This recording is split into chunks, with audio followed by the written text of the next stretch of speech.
ہم سب نے سنا ہے کہ رمضان میں شیطان قید ہو جاتے ہیں، لیکن پھر بھی لوگ جھوٹ بولتے ہیں، غیبت کرتے ہیں اور نمازیں چھوڑتے ہیں۔ تو کیا یہ حدیث جو میں آگے بتانے لگا ہوں غلط ہے یا ہمارا عقیدہ غلط ہے؟ سنن ترمذی کی حدیث 682 ہے کہ رسول اللہ صلی اللہ علیہ وآلہ وسلم نے فرمایا، جب ماہ رمضان کی پہلی رات آتی ہے تو شیطان اور سرکش جن جکڑ دیے جاتے ہیں، جہنم کے دروازے بند کر دیے جاتے ہیں، ان میں سے کوئی بھی دروازہ کھولا نہیں جاتا، اور جنت کے دروازے کھول دیے جاتے ہیں، ان میں سے کوئی بھی دروازہ بند نہیں کیا جاتا۔ پکارنے والا پکارتا ہے، خیر کے طلبگار آگے بڑھ، اور شر کے طلبگار رک جا۔ اور آگ سے اللہ کی بہت سے آزاد کیے ہوئے بندے ہیں، تو ہو سکتا ہے کہ تو بھی انہی میں سے ہو، اور ایسا رمضان کی ہر رات کو ہوتا ہے۔ اب اللہ کے نبی صلی اللہ علیہ وآلہ وسلم نے تو فرما دیے کہ جب پہلی رات آتی ہے رمضان کی تو شیطان اور سرکس جن جکڑ دیے جاتے ہیں، جنت کے سارے دروازے کھول دیے جاتے ہیں اور جہنم کے بند کر دیے جاتے ہیں۔ تو پھر گناہ کیوں ہوتا ہے؟ اس کا جواب سمپل ہے کہ شیطان جیل میں ہے، لیکن آپ کا جو نفس ہے اور آپ کی جو عادتیں ہیں وہ باہر ہیں۔ رمضان جیل توڑنے کا نام نہیں ہے، اپنے نفس کو پالتو بنانے کا مہینہ ہے۔ اس لیے فرشتہ پکار رہا ہے، اے خیر کے طلبگار آگے بڑھ، اور اے برائی کے طلبگار اب تو رک جا۔ اس مہینے کا اصل مقصد نفس اور عادتیں جو ہیں ان کو ریسیٹ کرنے۔ نبی صلی اللہ علیہ وسلم نے فرمایا، جس نے ایمان اور ثواب کی نیت سے روزے رکھے اور راتوں کو قیام کیا، اس کے پچھلے سارے گناہ معاف کر دیے گئے۔ اکثر لوگ یہ بھی سمجھتے ہیں کہ بس 30 دن یا 29 دن جو ہے وہ بھوکا رہنے سے جو ہے جنت کنفرم ہو جاتی ہے۔ ہمیں لگتا ہے کہ روزہ ایک رسم ہے جو ہم اسے نبھا رہے ہیں، مگر کیا اللہ کو ہماری بھوک کی ضرورت ہوتی ہے؟ سنن ترمذی کی حدیث 683 ہے کہ نبی صلی اللہ علیہ وسلم نے فرمایا، جس نے ایمان کے ساتھ اور ثواب کی نیت سے رمضان کے روزے رکھے اور اس کی راتوں میں قیام کیا تو اس کے سابقہ گناہ بخش دیے جائیں گے، اور جس نے ایمان کے ساتھ اور ثواب کی نیت سے شب قدر میں قیام کیا تو اس کے بھی سابقہ گناہ بخش دیے جائیں گے۔ اللہ نے ہمارے لیے ماحول بنا دیا کہ شیطان بند ہے، راستے صاف ہیں، ہر رات اللہ اپنے بندوں کو آگ سے آزاد کرتا ہے۔ اگر ماحول بھی مل گیا یعنی شیطان قید ہے، راستہ بھی مل گیا، جنت کھلی ہوئی ہے، لیکن نیت میں صرف لوگوں کو دکھانا ہے، تو یہ روزہ نہیں ہے، صرف بھوک ہڑتال ہے۔ پہلی رات سے ہی نیت بدلیں، مغفرت کی آفر ہر رات کھلی ہے، صرف 27ویں رات کا انتظار مت کریں۔ رمضان سے 1-2 دن پہلے ہی روزے شروع کر دینے چاہیے تاکہ استقبال ہو جائے، پریکٹس ہو جائے۔ کیا یہ صحیح ہے؟ ترمذی 684 حدیث ہے، نبی اکرم صلی اللہ علیہ وآلہ وسلم نے فرمایا، اس ماہ یعنی رمضان سے 1-2 دن پہلے رمضان کی استقبال کی نیت سے روزے نہ رکھو، سوائے اس کے کہ اس دن ایسا روزہ آ پڑے جسے تم پہلے سے رکھتے آ رہے ہو، اور رمضان کا چاند دیکھ کر روزہ رکھو اور شوال کا چاند دیکھ کر ہی روزہ رکھنا بند کرو۔ اگر آسمان ابر آلود ہو جائے تو مہینے کی 30 دن شمار کر لو، پھر روزہ رکھنا بند کر دو۔ اہل علم کے نزدیک اس پر عمل ہے، وہ اس بات کو مکروہ سمجھتے ہیں کہ آدمی ماہ رمضان کے آنے سے پہلے رمضان کے استقبال میں روزے رکھے، اور اگر کسی آدمی کا کسی خاص دن میں روزہ رکھنے کا معمول ہو اور وہ دن رمضان سے پہلے آ پڑے تو ان کے نزدیک اس دن روزہ رکھنے میں کوئی حرج نہیں ہے۔ دین میں اپنی طرف سے ایکسٹرا نیکی ڈالنا نیکی نہیں ہوتی۔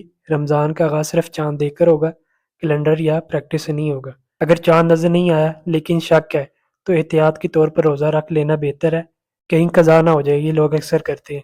سنن ترمذی کی ہی حدیث ہے 686، کچھ لوگ عمار بن یاسر کے پاس تھے کہ ایک بنی ہوئی بکری لائی گئی تو انہوں نے کہا کھاؤ۔ یہ سن کر ایک صاحب الگ گوشے میں ہو گئے اور کہا میں روزے سے ہوں۔ اس پر عمار رضی اللہ تعالیٰ نے کہا، جس نے کسی ایسے دن روزہ رکھا جس میں لوگوں کو شبہ ہو کہ رمضان کا چاند ہوا ہے یا نہیں، اس نے ابو القاسم صلی اللہ علیہ وآلہ وسلم کی نافرمانی کی۔ صحابہ کرام اور ان کے بعد تابعین میں سے اکثر اہل علم کا اسی پر عمل ہے۔ یہی سفیان ثوری، مالک بن انس، عبداللہ بن مبارک، شافعی، احمد اور اسحاق بن راویہ کا قول ہے۔ ان لوگوں نے اسی دن روزہ رکھنے کو مکروہ قرار دیا جس میں شبہ ہو کہ رمضان کا چاند ہوا ہے یا نہیں ہے، اور ان میں سے اکثر کا خیال ہے کہ اگر وہ اس دن روزہ رکھے اور وہ ماہ رمضان کا دن ہو تو وہ اس کے بدلے ایک دن کی قضا کرے۔ اسلام شک پر نہیں یقین پر چلتا ہے۔ چاند دیکھا ہے تو مہینہ 30 کا پورا کرو، اپنی طرف سے احتیاط کے نام پر نافرمانی مت کرو، ٹھیک ہے؟ رمضان کا انتظار صرف 29 شعبان کی شام کو ہی شروع ہوتا ہے، جب ہم چھتوں پہ جا کے دیکھ سکتے ہیں یا باہر نکل کے دیکھ سکتے ہیں۔ تو حدیث ہے سنن ترمذی کی 687، نبی صلی اللہ علیہ وآلہ وسلم نے فرمایا، رمضان کے لیے شعبان کی چاند کی گنتی کرو۔ اسلام نے سائنسی اندازوں کے بجائے ایک سمپل رول دی ہے کہ فزیکل سائٹنگ یعنی کہ اپنی آنکھوں سے دیکھو، اگر تو چاند نظر آ جاتا ہے تو ٹھیک ہے، نہیں تو 30 دن پورے کر لو۔ اس کے علاوہ تیسرا کوئی راستہ نہیں ہے۔ اکثر لوگ سمجھتے ہیں کہ اگر رمضان 29 دن کا ہے تو اس کا ثواب کم ملتا ہے یا پھر ادھورا مہینہ ہے۔ تو نبی صلی اللہ علیہ وسلم کی حدیث ہے 689 سنن ترمذی کے اندر اور 690 کہ رسول اللہ صلی اللہ علیہ وسلم نے اپنی بیویوں سے ایک ماہ کے لیے الہ کیا، یعنی اپنی بیویوں سے نہ ملنے کی قسم کھائی، پھر آپ نے اپنے بلا خانے میں 29 دن قیام کیا، پھر آپ اپنی بیویوں کے پاس آئے تو لوگوں نے کہا اللہ کے رسول صلی اللہ علیہ وآلہ وسلم آپ نے تو ایک مہینے کا الہ کیا تھا، آپ نے فرمایا مہینہ 29 دن کا بھی ہوتا ہے۔ پھر اگلی حدیث ہے کہ رسول صلی اللہ علیہ وسلم نے فرمایا عید کے دونوں مہینے یعنی رمضان اور ذی الحج کم نہیں ہوتے، یعنی دونوں 29 دن کے نہیں ہوتے۔ اب اس پہ امام احمد بن حنبل کہتے ہیں کہ اس حدیث یعنی عید کے دونوں مہینے کم نہیں ہوتے کا مطلب یہ ہے کہ رمضان اور ذی الحجہ دونوں ایک ہی سال کے اندر کم نہیں ہوتے، اگر ان دونوں میں کوئی کم ہوگا یعنی ایک 29 دن کا ہوگا تو دوسرا پورا یعنی 30 دن کا ہوگا۔ اور اسحاق بن راویہ کہتے ہیں کہ اس کا مطلب یہ ہے کہ اگر یہ 29 دن کا ہو تو بھی ثواب کے اعتبار سے کم نہ ہوگا۔ اسحاق بن راویہ کے مذہب کی روح سے دونوں مہینے ایک سال میں کم ہو سکتے ہیں، یعنی دونوں 29 دن کے ہو سکتے ہیں۔ اب 29 کا چاند سن کر لوگ مایوس ہو جاتے ہیں، لیکن سنت یہ ہے کہ 29 دن کا رمضان بھی اتنا ہی برکت والا ہے جتنا 30 کے دن کا ہوتا ہے۔ جب سعودی عربیہ میں نا چاند نظر آتا ہے تو بندے کہتے ہیں کہ اب ایک ملک میں نظر آ گیا تو دوسرے میں بھی اسی کے مطابق ہونا چاہیے، اس طرح جو ہے امت میں اتحاد جو ہے وہ ختم ہو جاتا ہے اگر ایک ساتھ نہ منائے۔ تو اس پہ بھی حدیث ہے سنن ترمذی کی ہے 692 ہے کہ خریب رضی اللہ تعالیٰ نے شام میں جمعے کا چاند دیکھا، لیکن مدینہ میں ابن عباس رضی اللہ عنہ نے ہفتے کو دیکھا۔ فضل بن حارث نے انہیں معاویہ رضی اللہ کا پاس بھیجا تو فرماتے ہیں کہ میں شام آیا اور میں نے ان کی ضرورت پوری کی اور اسی درمیان رمضان کی چاند نکل آیا اور میں شام ہی میں تھا کہ ہم نے جمعے کی رات کو چاند دیکھا۔ پھر میں مہینے کے آخر میں مدینے آیا تو ابن عباس رضی اللہ عنہ نے مجھے سے وہاں کے حالات پوچھے، پھر انہوں نے چاند کا ذکر کیا اور کہا تم لوگوں نے چاند کب دیکھا تھا؟ میں نے کہا ہم نے اسے جمعے کی رات کو دیکھا تھا۔ تو انہوں نے کہا کیا تم نے بھی جمعے کی رات کو دیکھا تھا؟ تو میں نے کہا لوگوں نے اسے دیکھا اور انہوں نے روزے رکھے اور معاویہ نے بھی روزہ رکھا۔ اس پر ابن عباس نے کہا لیکن ہم نے اسی ہفتہ کے رات کو دیکھا۔ ہر شہر اور علاقے کی اپنی روایت کا اعتبار ہوگا، اور یہ جو گلوبل مون کے پیچھے بھاگنا ہے یہ سنت کے خلاف ہو سکتا ہے اگر آپ کا اپنا اوریزن الگ ہے۔ افطار میں پکوڑے سموسے اور باری کھانا ضروری ہے یا صرف پانی سے بھی روزہ کھولا جا سکتا ہے؟ سنن ترمذی کی حدیث ہے 696 کہ نبی اکرم صلی اللہ علیہ وسلم مغرب پڑھنے سے پہلے چند تر کھجوروں سے افطار کرتے، اور اگر تر کھجوریں نہ ہوتی تو چند خشک کھجوروں سے، اور اگر خشک کھجوریں بھی میسر نہ ہوتی تو پانی کے چند گھونٹ پی لیتے۔ اور یہ بھی مروی ہے کہ رسول اللہ صلی اللہ علیہ وسلم سردیوں میں چند کھجوروں سے افطار کرتے اور گرمیوں میں پانی سے۔ ہم لوگ اکثر اپنے افطار کے مینیو پر اتنا وقت ضائع کرتے ہیں کہ اصل سنت یعنی کھجور سے شروع کرنا پیچھے رہ جاتی ہے۔ نبی صلی اللہ علیہ وسلم نے مٹھاس اور ہائیڈریشن کو پہل دی ہے۔ افطار تب ہوتا ہے جب مسجد سے اذان کی آواز آئے یا سائرن بجے، اگر اذان میں دیر ہو جائے تو روزہ کھولنا منع ہے۔ حدیث ہے سنن ترمذی کی 698 کہ رسول اللہ صلی اللہ علیہ وسلم نے فرمایا جب رات آ جائے اور دن چلا جائے اور سورج ڈوب جائے تو تم نے افطار کر لیا۔ اب اس حدیث سے پتہ چلتا ہے کہ افطار کا تعلق اذان سے نہیں ہے بلکہ وقت سے ہے۔ اگر آپ کو یقین ہے کہ سورج ڈوب گیا ہے اور اذان لیٹ ہے تو آپ کا روزہ ہو گیا ہے۔ افطار میں احتیاط کے نام پر دیر کرنا سنت کے خلاف ہے۔ ایک اور مت ہمارے ادھر یہ پائی جاتی ہے کہ روزہ دیر سے کھولنا زیادہ احتیاط اور زیادہ ثواب کا کام ہے۔ تو حدیث میں آتا ہے سنن ترمذی کی ہے 702 کہ حضرت عائشہ رضی اللہ عنہ سے پوچھا گیا کہ ام المومنین صحابہ میں سے دو آدمی ہیں، ان میں سے ایک افطار جلدی کرتا ہے اور نماز بھی جلدی پڑھتا ہے، اور دوسرا افطار میں تاخیر کرتا ہے اور نماز بھی دیر سے پڑھتا ہے۔ انہوں نے کہا وہ کون ہے جو افطار جلدی کرتا ہے اور نماز بھی جلدی پڑھتا ہے؟ ہم نے کہا وہ عبداللہ بن مسعود ہے۔ اس پر انہوں نے کہا رسول اللہ صلی اللہ علیہ وسلم اسی طرح کرتے تھے، اور دوسرے ابو موسیٰ ہیں۔ اسلام میں تقویٰ کا مطلب یہ نہیں ہے کہ آپ اپنی طرف سے سختی پیدا کریں، افطار میں جلدی کرنا کمزوری نہیں بلکہ سنت کی پیروی ہے۔ یہ سمجھنا کہ روزہ صرف پیٹ کا ہوتا ہے، اگر ہم جھوٹ بولتے ہیں یا برائی کرتے ہیں تو روزہ پھر بھی ہو جاتا ہے۔ تو یہ حدیث سنن ترمذی میں ہی ہے 707 ہے حدیث کا نمبر۔ رسول اللہ صلی اللہ علیہ وسلم نے فرمایا تمہیں سحری کھلانے سے بلال کی اذان باز نہ رکھے اور نہ ہی لمبی فجر باز رکھے، ہاں وہ فجر باز رکھے جو کناروں میں پھیلتی ہے۔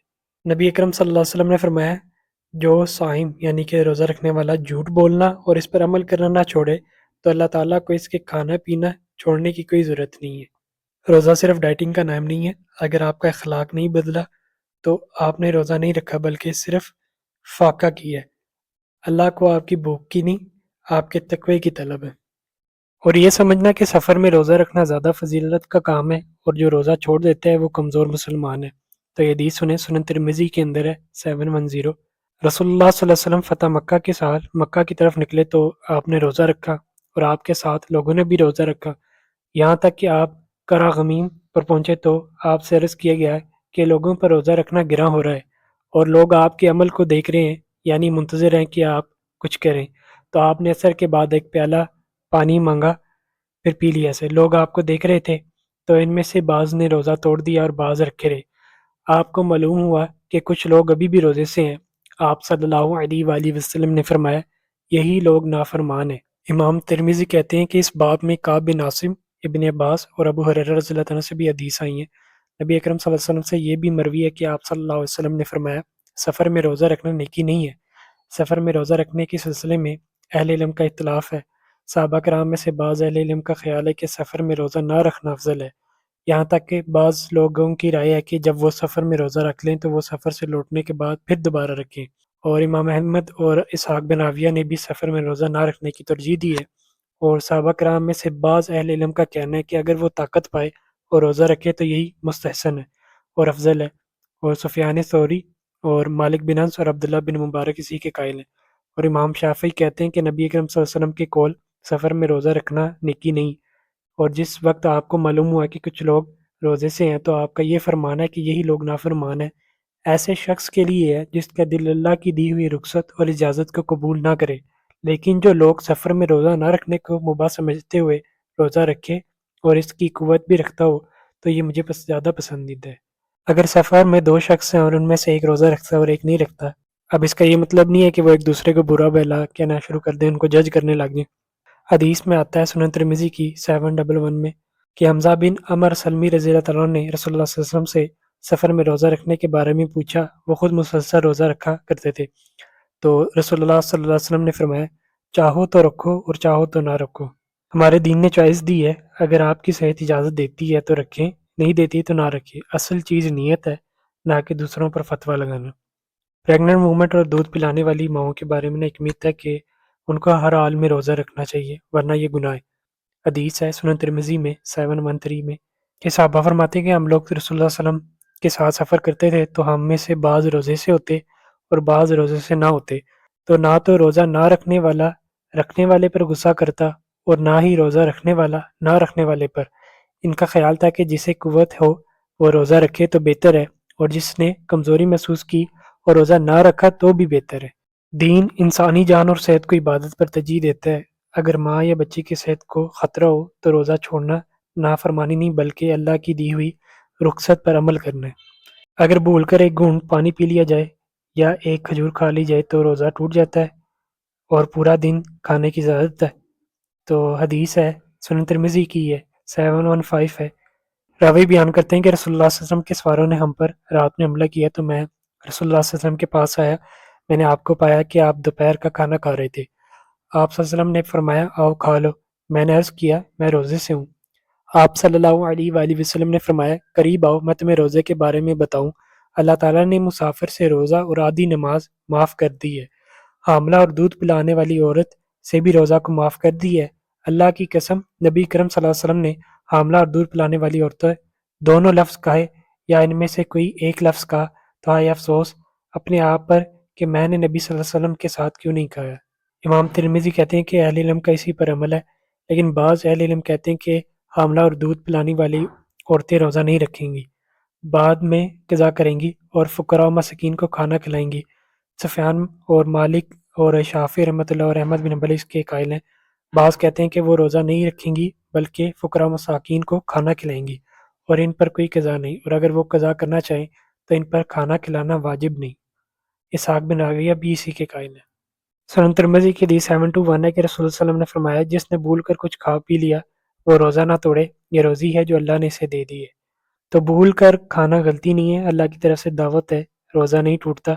لوگ اکثر تھوڑا سا کھانے کے بعد پورا روزہ چھوڑ دیتے ہیں جو کہ اصل غلطی ہے۔ اگر غلطی سے یا جذبات میں آ کر بیوی سے مل لیا جائے یا جان بوجھ کر روزہ توڑ دیا تو بس ایک قضا روزہ رکھنا ہوتا ہے، یا یہ کافی ہے کہ روزہ رکھنا۔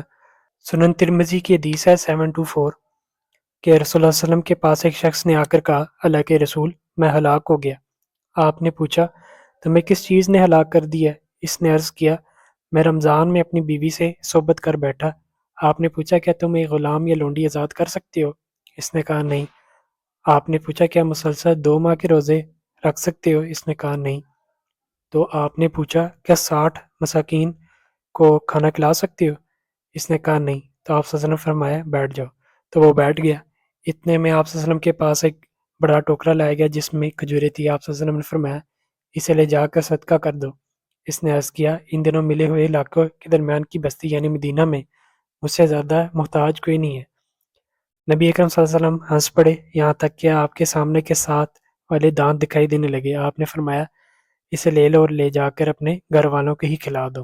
امام ترمذی کہتے ہیں کہ اہل علم کا اس شخص کے بارے میں جو رمضان میں جان بوجھ کر بیوی سے جمع کر کے روزہ توڑ دے اس حدیث پر عمل ہے، اور جو جان بوجھ کر کھا پی کر روزہ توڑے تو اس کے بارے میں اہل علم میں اختلاف ہے۔